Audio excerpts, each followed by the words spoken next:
You know, the dream for so many Canadians? It's escaping that winter, right? Heading south, becoming a snowbird. Sun warmth.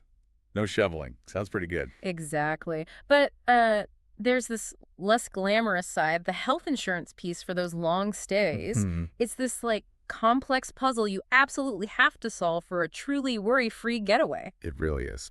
So our mission today is basically to untangle this whole world of provincial health insurance, think OHIP for Ontario folks, and how it connects, crucially, with your private travel health insurance as a snowbird. Yeah. We've really dug into the sources to pull out what you need to know to, stay protected, but also keep costs down.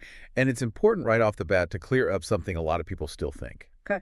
That OHIP still covers you if you get sick or injured outside Yeah. Canada. Well, for the most part, that coverage for services abroad, it's stopped back in 2020. Right. That's a big change many might have missed. It is. But here's the twist, the really interesting part. Keeping your OIP valid, even though it doesn't pay for much abroad anymore, is still super important How so? because it directly impacts the cost and even the validity of your private travel insurance. Hmm. It's a nuance that catches people by surprise. Okay, let's unpack this. So you're saying even if OAP isn't footing the bill in Florida, keeping it active isn't really optional if you want that affordable, reliable private travel plan. Precisely. It's usually a requirement for most, let's say, traditional Canadian travel health insurers.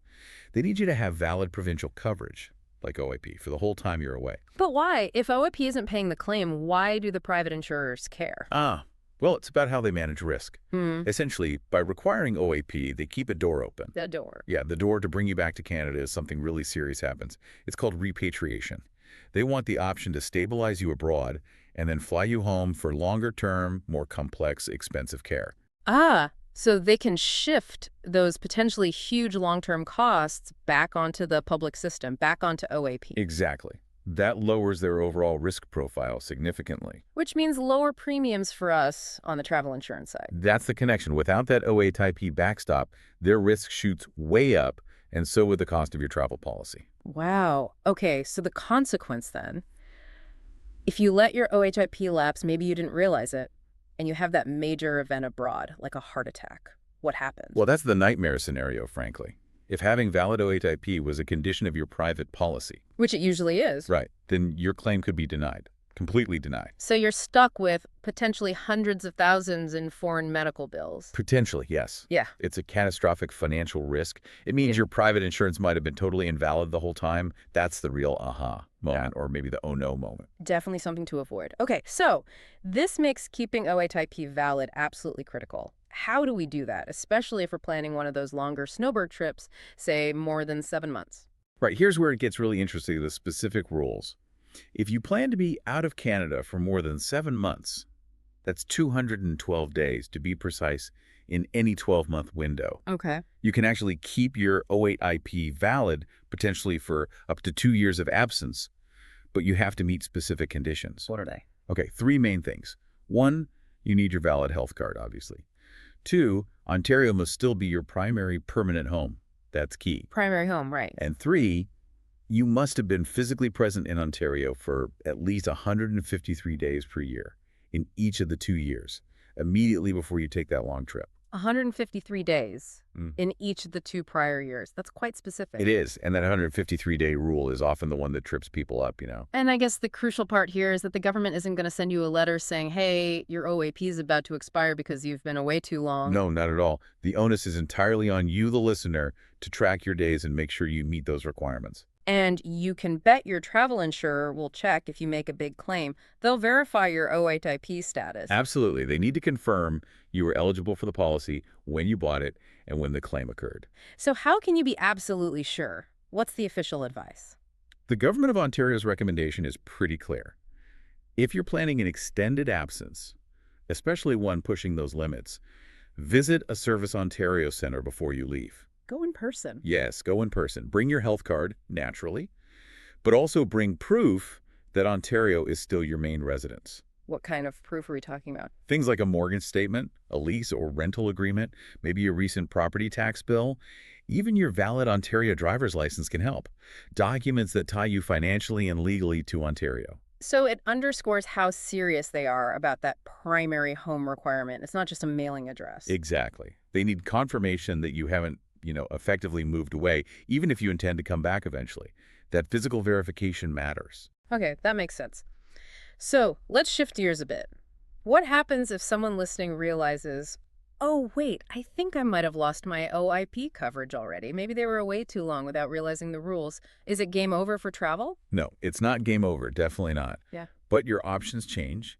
And yes, they generally get more expensive. Okay, what are the alternatives then for someone without provincial coverage? Broadly speaking, there are two main routes. First, there's what's usually called emergency health insurance. Right. This tends to be more affordable than the second option we'll discuss. It might be a fit if you, say, accidentally lost OHIP and you plan to get it back relatively soon. So it's more of a temporary fix? Kind of, yeah. It mainly covers unexpected emergencies. But, and this is a big but, it's generally less forgiving when it comes to pre-existing medical conditions. Meaning getting coverage for ongoing or recent health issues, especially anything considered acute or unstable, can be much harder, or much more expensive, or might come with significant limitations. Okay, so emergency insurance is one route. What's the other? The second main type is comprehensive global medical insurance. This is often offered by international or foreign insurance companies, not typically the Canadian travel insurers. And how is that different? It's much broader. It's designed to cover, well, the whole gambit of medical services, as the source material puts it. Think routine care, specialist visits, preventative medicine, chronic disease management, even things like cancer treatment or palliative care. It acts more like primary health insurance, just global. I see. So it's a much bigger, more robust safety net, but presumably more expensive too. Generally, yes. Significantly more expensive than basic emergency travel insurance. So putting this together, if someone is planning to be outside Canada long term, maybe becoming a permanent expat, the advice seems to be don't wait until you lose OHIP. Look into that comprehensive global medical insurance early. That's exactly the strategic advice coming from the sources. Get that comprehensive coverage in place before you lose OHE, or ideally before significant pre-existing conditions develop or worsen. Why the rush? Because it anchors your coverage, to use the source's term. You lock in your insurability while you're relatively healthy. If you wait until you're older or after you've developed more health issues, getting that kind of broad coverage can become incredibly difficult, maybe even impossible, or just prohibitively expensive. So it's an investment. It really is. Yeah.